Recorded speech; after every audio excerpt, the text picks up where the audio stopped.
এই নাও তোমাদের প্রশ্নপত্র। হোয়াইটনিং ফ্লুইড ব্যবহার করা যাবে না। যদি কারো কাছে এটি থাকে আমার কাছে জমা করে দাও। সকলের জন্য শুভেচ্ছা রইল। সময় শেষ, তোমাদের উত্তরপত্রগুলো আমাকে দিয়ে দাও। ম্যাম, হোয়াইট ফ্লুইড ব্যবহার করা যাবে না কেন?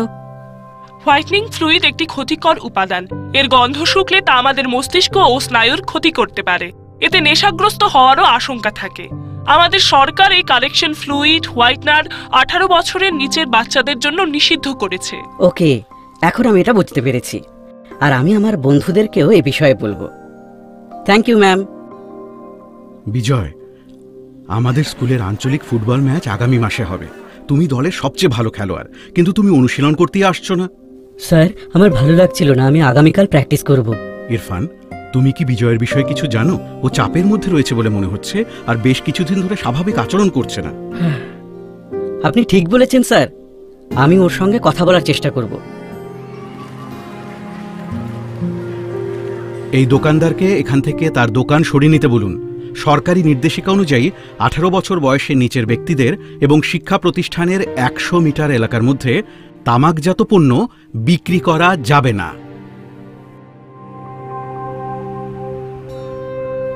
বিজয়, তুমি এখানে একা বসে রয়েছো, কি হয়েছে, কি ব্যাপার? ইরফান, এটা আমার সাহায্য চাই।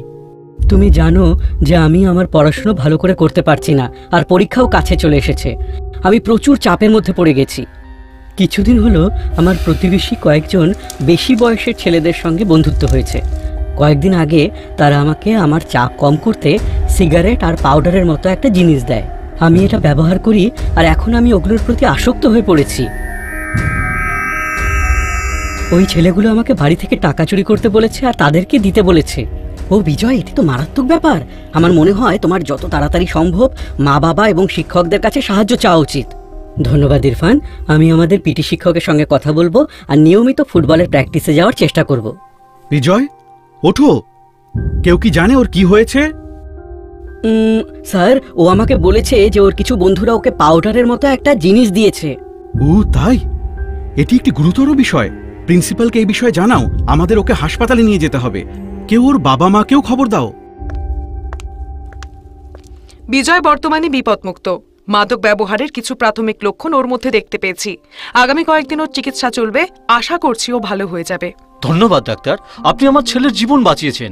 আমি লোকাল থানায় আমার বাড়ির আশেপাশের এলাকার এই অসামাজিক কার্যকলাপের বিষয়ে জানাবো। ডাক্তার, এটি খুবই দুর্ভাগ্যজনক।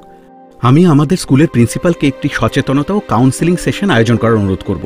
এতে আমাদের উঁচু ক্লাসের ছাত্ররা মাদকের কুপ্রভাবের বিষয়ে জানতে পারবে। এতে অভিভাবকদের বলবো এবং আপনাকেও বলার জন্য অনুরোধ করব।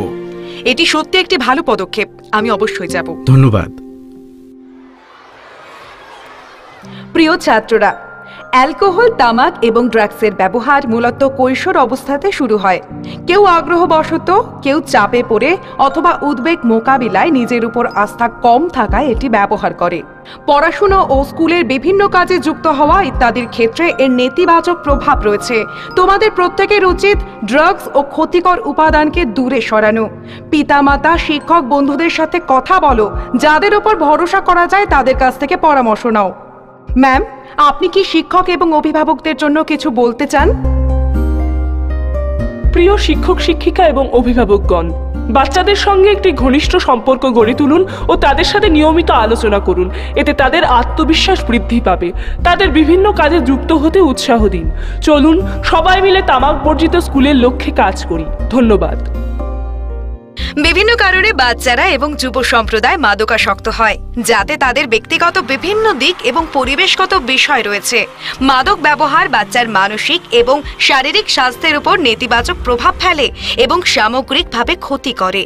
বাচ্চাদের জ্ঞান এবং দক্ষতা বিকাশে পিতামাতা ও শিক্ষকদের সাহায্য করা উচিত, যা তাদের মধ্যে আত্মনির্ভরশীলতা এবং একজন দায়িত্বশীল নাগরিক হিসেবে নিজেদেরকে গড়ে তুলতে সাহায্য করবে। ছাত্রদের নেতিবাচক সহপাঠীদের চাপ থেকে নিজেদের দূরে রাখতে হবে এবং প্রয়োজন অনুযায়ী বন্ধু, শিক্ষক, পিতামাতা এবং বিশ্বাসযোগ্য পূর্ণবয়স্ক কারো কাছে সাহায্য নিতে হবে। বাচ্চারা, এই মাদকদ্রব্য অপব্যবহারের বিরুদ্ধে লড়াইয়ে তোমরা একা নও। যাতে মাদকদ্রব্য অপব্যবহার রোধ করা যায় সে বিষয়ে তোমাদেরকে সাহায্য করা আমাদের সকলের দায়িত্ব।